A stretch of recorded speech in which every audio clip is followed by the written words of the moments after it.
할렐루야, 반갑습니다. 오늘도 TBC 성경 공부에 오신 여러분들을 진심으로 축복하며 오늘은 36강입니다.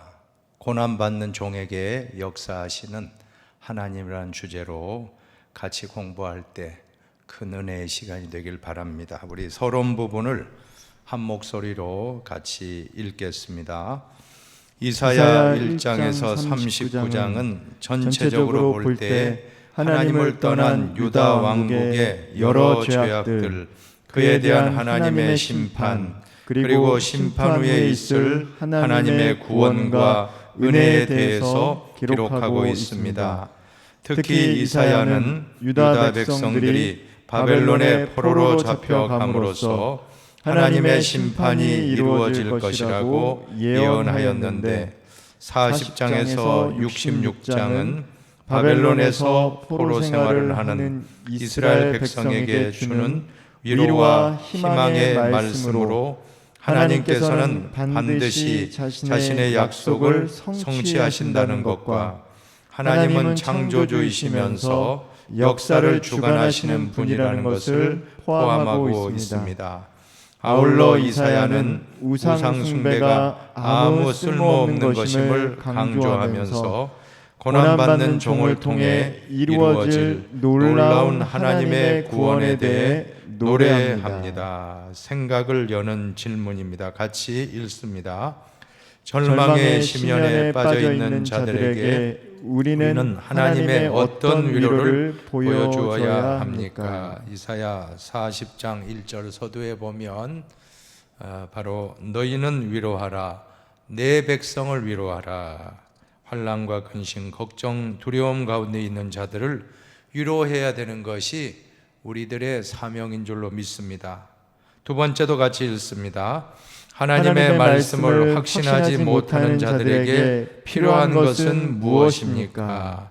이사야 40장 8절에 보면 풀은 마르고 꽃은 시드나 여호와의 말씀은 영원히 서리라 하라라고 말씀합니다. 우리는 어떤 일이 있어도 하나님의 말씀을 의심하지 말고 말씀 위에 굳게 서야 될 줄로 믿습니다.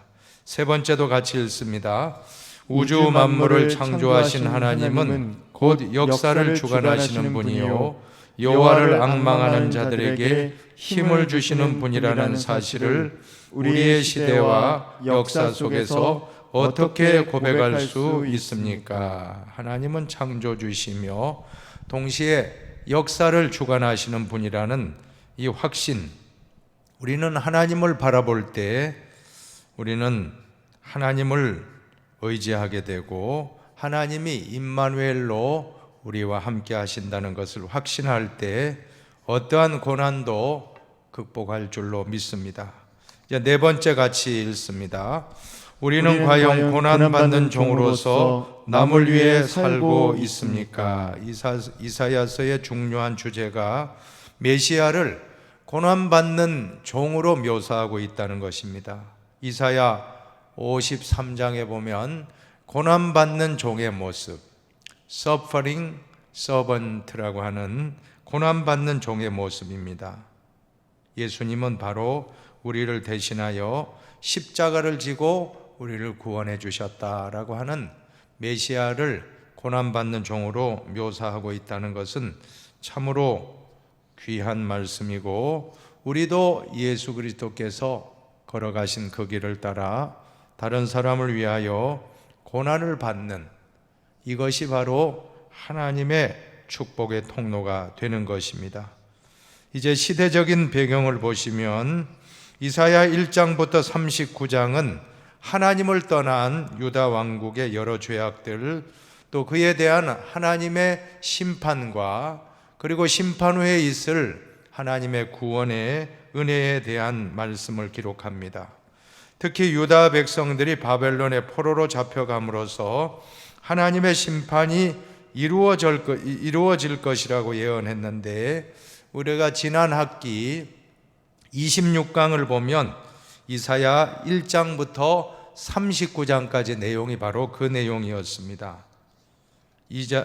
교재 26강을 참조해 보시기 바라고, 오늘 우리가 살펴볼 말씀은 바로 이사야 40장부터 66장의 후반부인데, 이 내용은 바벨론에서 포로 생활을 하고 있는 이스라엘 백성들에게 주시는 위로와 희망의 말씀이라는 것입니다. 하나님은 반드시 자신의 약속을 성취하신다는 것과 하나님은 창조주이시며 역사를 주관하시는 분임을 말씀하면서 고난받는 종을 통해서 이루어질 하나님의 구원의 역사에 대해서 노래하고 있는 내용입니다. 신학자들 가운데서는 우리가 지난 학기에 살펴본 이사야 1장부터 39장 전반부를 제1이사야라고 합니다. 시대적 배경에 따라서 제1이사야라는 것은 유다가 멸망하기 직전에 기록한 내용이라고 보고, 또 오늘 본문 40장부터 마지막 장까지는 제2이사야라고 명명하는데, 그것은 시대적인 배경이 포로기로 보는 것입니다. 포로의 절망과 고난과 암흑과 고통, 바벨론 포로기에 겪었던 모든 유다 백성들에게 위로하고 희망을 주기 위해서 기록되었다라고 보는 것입니다. 그래서 제2이사야라고 명명하기도 하는 것입니다. 이제 말씀의 해석을 보겠습니다. 첫 번째로 반드시 성취되는 하나님의 말씀입니다. 하나님의 말씀은 반드시 성취됨을 믿으시기 바랍니다. 그래서 이사야 40장 1절 어떻게 시작합니까? 너희는 위로하라, 내 백성을 위로하라.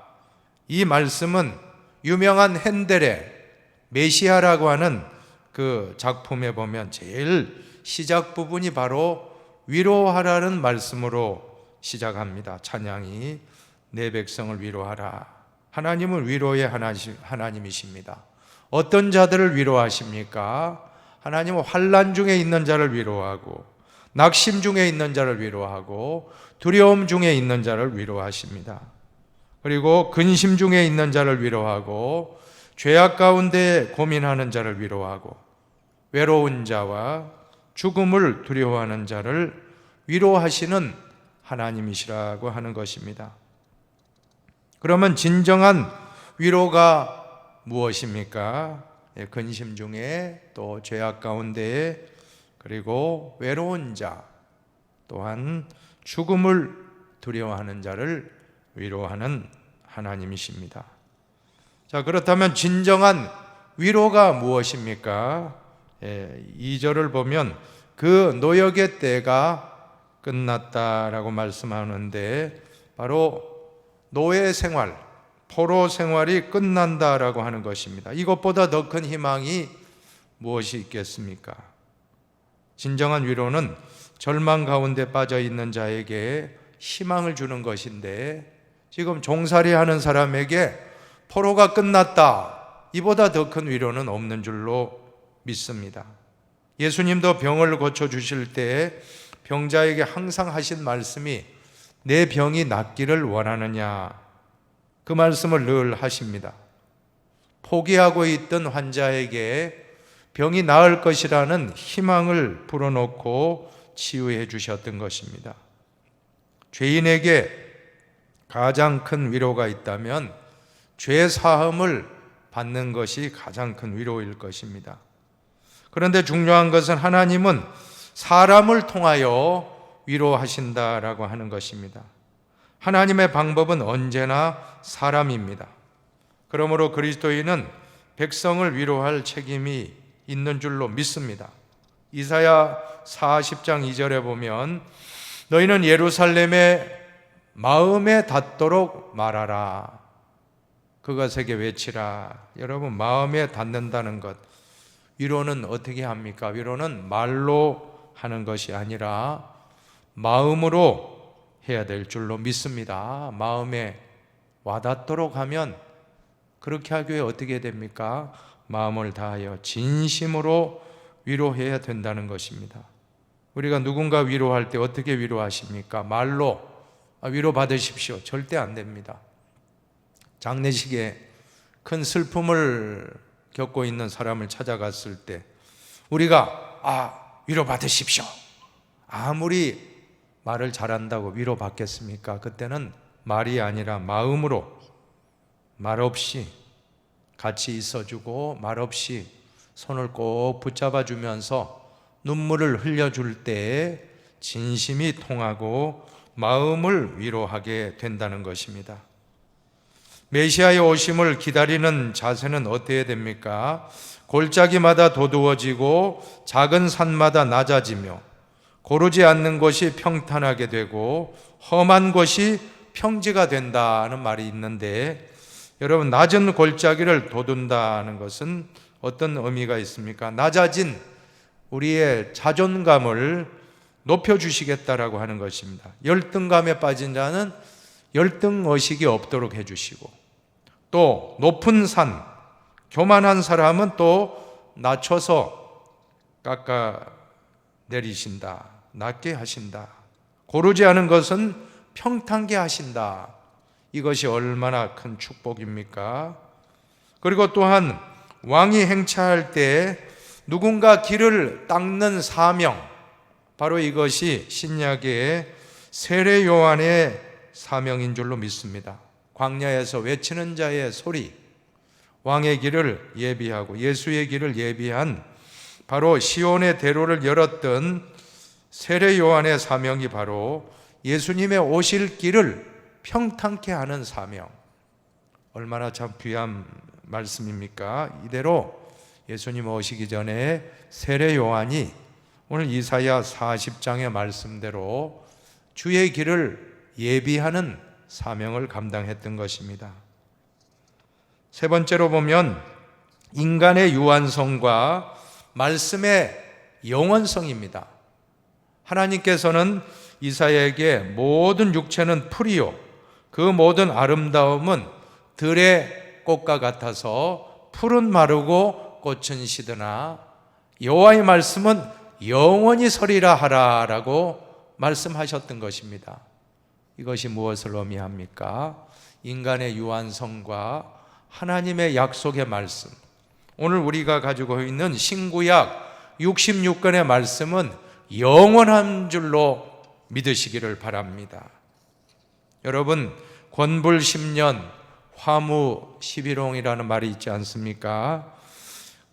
10년간은 권세가 없다는 것입니다. 10일 이상 아름답게 피는 꽃이 없다라고 하는 것입니다. 자연의 이치인데, 이러한 모든 권력, 우리는 세상의 권력을 더 따라가고 또 명예를, 화려한 꽃과 같은 영광을 쫓아가고 돈을 쫓아가고, 자, 이 모든 것 다 헛되고 헛되며 헛되고 헛되니 모든 것이 헛되도다라고 말씀하지 않습니까? 우리가 헛되지 않는 것은 바로 하나님의 말씀입니다. 영원하다고 했습니다. 여러분, 하나님 말씀은 영원합니다. 권력도 다 바뀌어요. 정권도 다 바뀌잖아요. 그죠? 다 바뀌고 영원하지 않습니다. 명예도 더 헛되고 헛되고. 그럼 돈은 좋습니까? 돈도 다 공술의 공수거입니다. 빈손 들고 왔다 빈손 들고 가는데, 우리가 끝까지 붙잡아야 될 것은 오직 하나님의 말씀이라고 하는 것입니다. 이 하나님 말씀은 영원하다는 것을 꼭 기억하시고 늘 하나님의 말씀 위에 굳게 서시기를 축원합니다. 그 다음에 두 번째 단락은 만유의 창조주, 역사를 주관하시는 주님이십니다. 하나님은 창조주이시면서도 동시에 역사를 주관하시는 분이신 것입니다.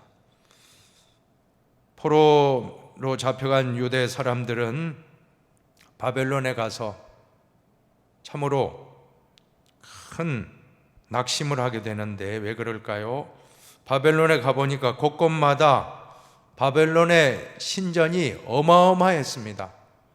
예루살렘 성전과는 비교도 안 되는 어마어마한 신전에 바벨론의 신 마루둑이라는 우상이 있습니다. 마루둑이라는 바벨론 사람들의 이 신전이 무려 1000여 개가 있었다고 하는 것입니다. 그 당시에 규모가 어마어마하고 한두 개가 아니고 천여 개의 그러한 신전이 있는 걸 볼 때 그들은 완전히 주눅이 든 것입니다.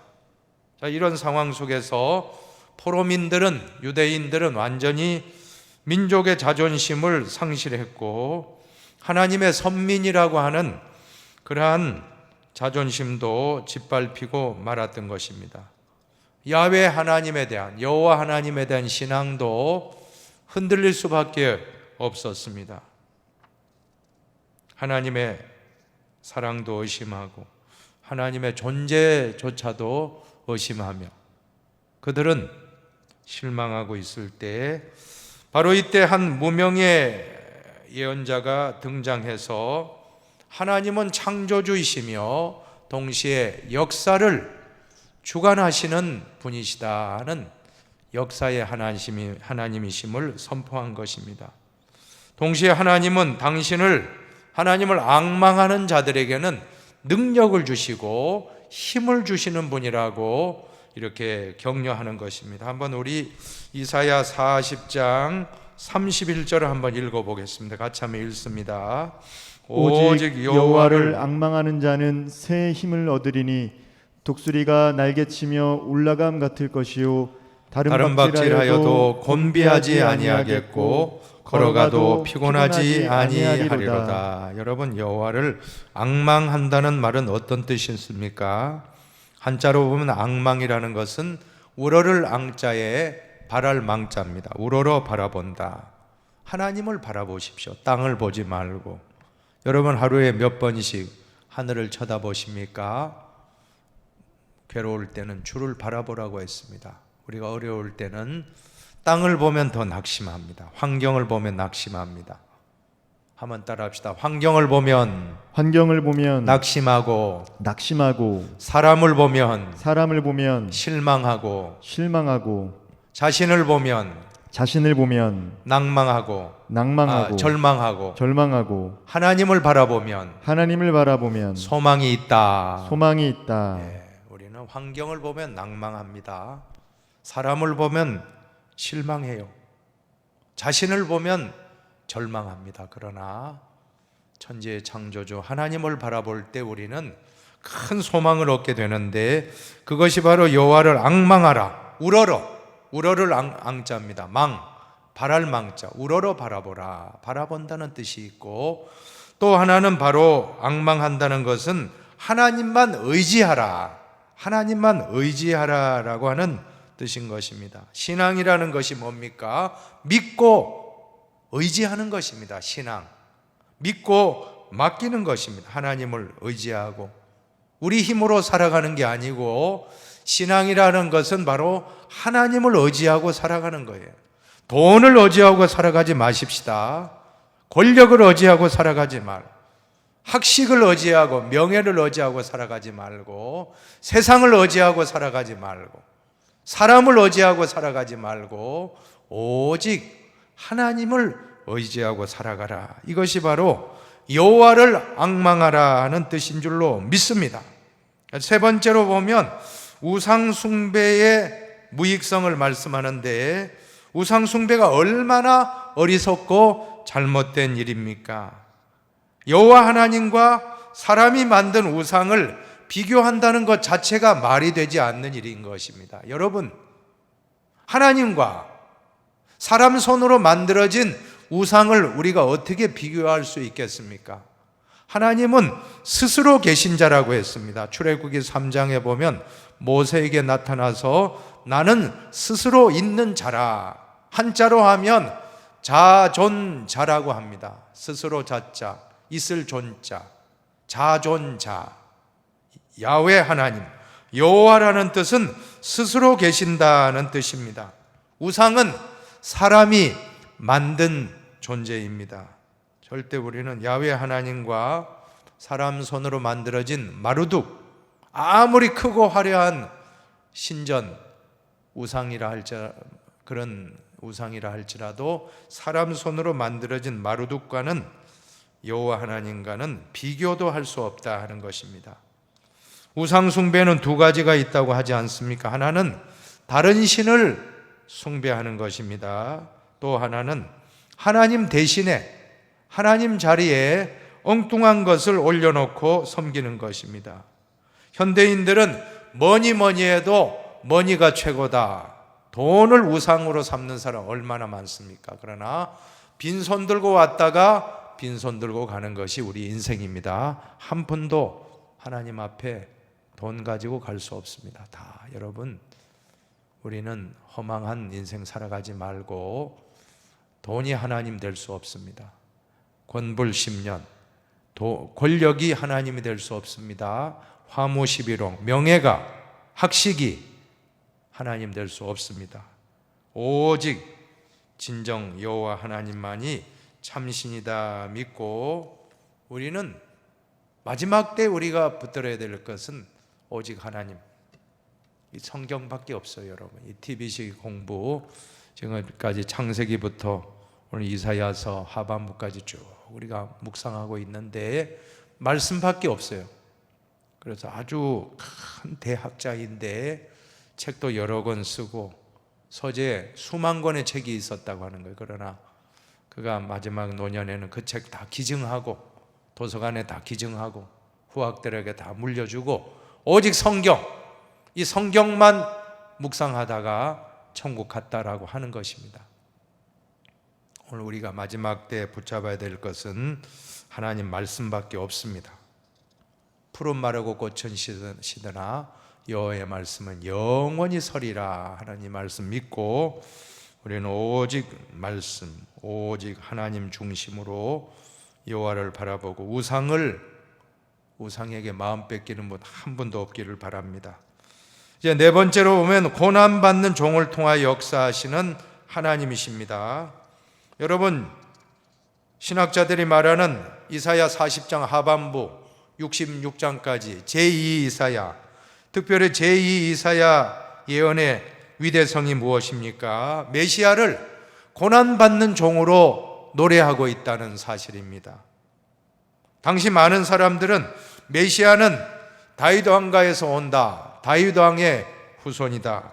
다윗 왕은 어떤 분입니까?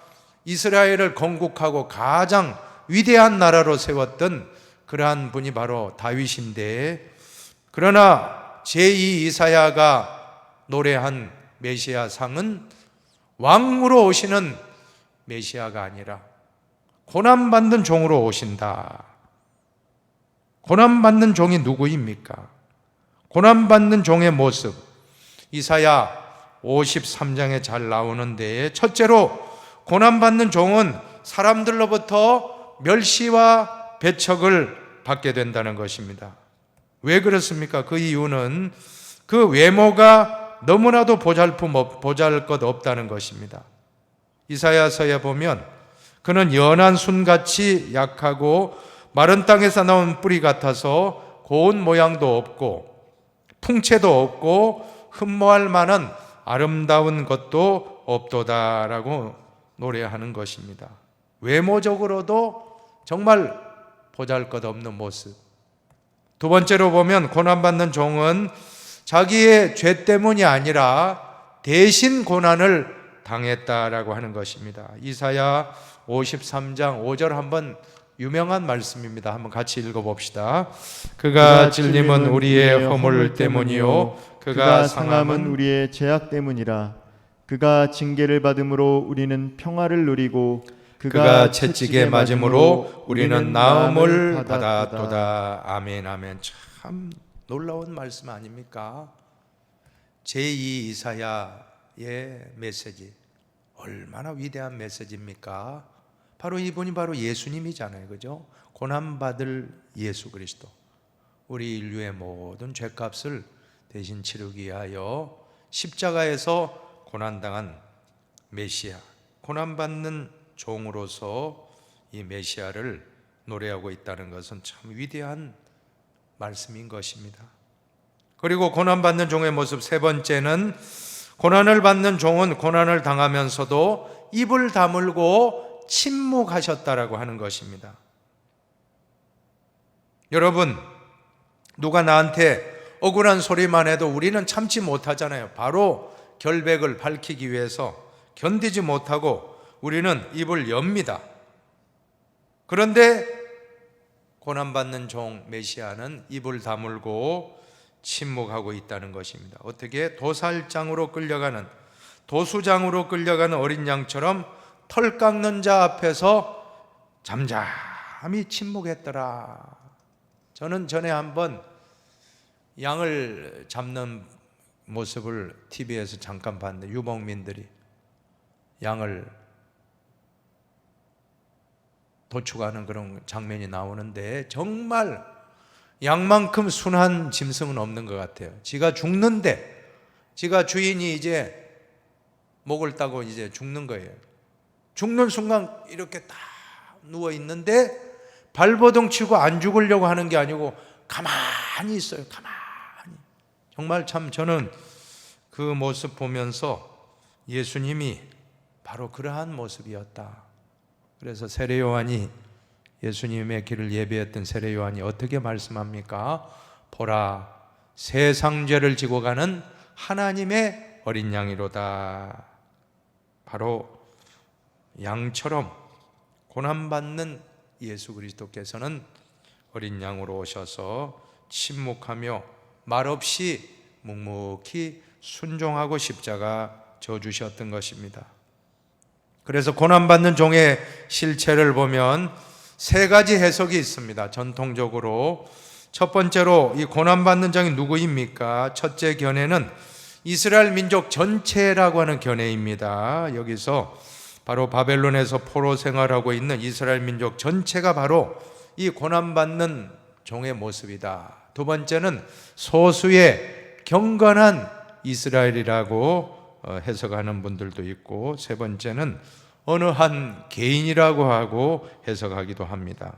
구약 신학자 유명한 주석을 썼던 카일과 델리치, 카일 앤드 델리치 주석을 보면 독일의 유명한 보수신학 루터교 신학자인데 피라미드로 설명을 해요. 이 구절을 해석하면서 맨 밑바닥은 이스라엘 전체를 의미하고 중반부는 소수의 경건한 이스라엘 사람들일 것이고, 정점에는 어떤 한 개인이 있는데 바로 그분이 예수 그리스도시다. 고난받는 메시아로서 오신 예수 그리스도. 여러분, 고난받는 종은 예수 그리스도이심을 믿으시기를 바랍니다. 고난받는 종의 노래 그 내용이 예수 그리스도의 인격과 사역을 통해서 역사 속에 그대로 이루어졌음을, 그리고 성취되었음을 믿고 고백하는 것입니다. 이제 신학적인 의미를 보시기 바랍니다. 여기서 다시 한 번 더 신학적으로 좀 더 세분화하는 견해가 있다는 것입니다. 이사야 1장부터 39장의 저자는 제일 이사야라고 하고, 시대 배경이 달라서 그렇습니다. 40장부터 55장은 제2 이사야, 또 56장부터 66장은 제3 이사야로 구분하기도 하는데, 그 중에 제2 이사야 중간 내용이 가장 문체도 아름답고 시적이고 너무나도 큰 위로와 희망을 주는 말씀으로 가득 차 있다는 것입니다. 사랑하는 여러분, 혹시 여러분이 성경을 통해서 위로받기 원한다면 이 이사야 바로 40장부터 55장까지의 내용의 말씀을 한번 읽어보시기 바랍니다. 큰 위로를 받게 될 줄로 믿습니다. 두 번째, 아름다운 소식을 시온에 전하는 자라는 그 주제를 보시면, 그 당시 포로기에 활동했던 예언가들이 몇 사람 꼽아보면 에스겔이 있고 다니엘이 있고 제2 이사야가 있다고 볼 때, 자, 그런데 예언의 내용은 약간 차이가 있다는 것입니다. 다 회복과 희망의 메시지가 다 있는데, 에스겔은 새 예루살렘 성전의 비전을 예언하고 있습니다. 우리가 잘 아는 내용처럼 성전 문지방에서 물이 흘러나와서 그 물이 흐르는 곳마다 어떻게 됩니까? 죽은 것이 살아나고 치유가 일어나고 또 만물이 생동하여 열매를 맺게 된다는 그러한 새 예루살렘의 비전입니다. 성전의 비전. 다니엘은 성도 공동체의 회복을 또 소망의 근거로 말씀하고 있습니다. 그러면 오늘 본문 제2 이사야 내용은 어떻습니까? 절망과 좌절에 빠져 있는 백성에게 새벽을 알리는 그러한 해방의 메시지를 선포하고 있다라고 하는 것입니다. 여러분, 오랜 포로 생활에서 이제는 포로 생활을 그치게 되고 이제는 해방되어서 이제 모든 것이 회복되고 사막이 강물같이 흐르게 될 것이다. 이사야 43장 19절 한번 같이 한번 읽어보실까요? 같이 읽습니다. 보라, 내가 새 일을 행하리니 이제 나타낼 것이라. 너희가 그것을 알지 못하겠느냐. 반드시 내가 광야의 길을 사막의 강을 내리니. 예, 사막에 강물이 흘러넘치게 되고 20절 하반절에 보면 내 백성 내가 택한 자에게 마시게 할 것임이라. 희망의 메시지, 위로의 메시지를 던져주고 있는 것입니다. 포로에서 이제 모든 것이 해방될 것이고 고난의 때는 지나가고 축복의 때가 올 것이다. 바로 마른 광야에서 샘물을 허락하시고 강물처럼 흐르게 될 것이고 모두가 마시게 될 것이다. 이것은 희망이요, 바로 회복의 메시지, 위로의 메시지, 해방의 메시지인 것입니다. 자, 이제 가장 중요한 고난받는 종의 그러한 말씀입니다. 고난받는 종의 길은 하나님의 백성으로서 이스라엘 백성들이 걸어가야 할 길이고 더 나아가 주님이 걸어가신 대속적 고난의 길로서 오늘날 교회가 하나님의 나라를 위해 걸어가야 할 선교적 길이기도 한 것입니다. 우리는 이 고난받는 종의 모습이 바로 이스라엘 백성이다. 이스라엘 백성, 하나님 백성으로서의 그러한 모습. 더 깊이 들어가면 바로 예수 그리스도, 예수님의 십자가의 고난. 그렇다면 오늘 신약의 우리 성도들 한 사람 한 사람 역시 고난받는 종의 모습으로 누구든지 나를 따라오려 그럼 자기를 부인하고 자기 십자가를 지고 나를 따를 것이니라. 예수 그리스도의 모습으로 우리도 다른 사람을 위해서 기꺼이 고난의 길을 걸어간다라고 하면 그 사람이야말로 참 그리스도인이요, 진정한 작은 예수가 될 것입니다. 이제 성찰과 나눔입니다. 같이 첫 번째 한번 읽어볼까요? 읽습니다. 하나님은 절망에 빠진 자들에게 위로와 희망을 주시는 분이시다. 하나님은 언제나 위로와 희망을 주시는데 직접 주시기도 하지만 대부분의 경우는 사람을 통하여 주십니다. 믿습니까? 여러분, 하나님의 방법은 사람이라는 거 잊지 마십시오. 그렇다면 저와 여러분의 사명은 어떤 사명이 되어야 됩니까?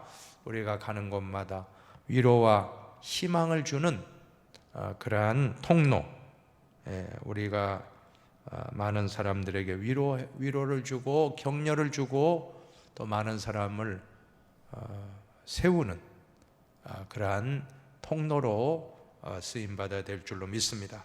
자, 두 번째 성찰과 나눔도 같이 보십시다.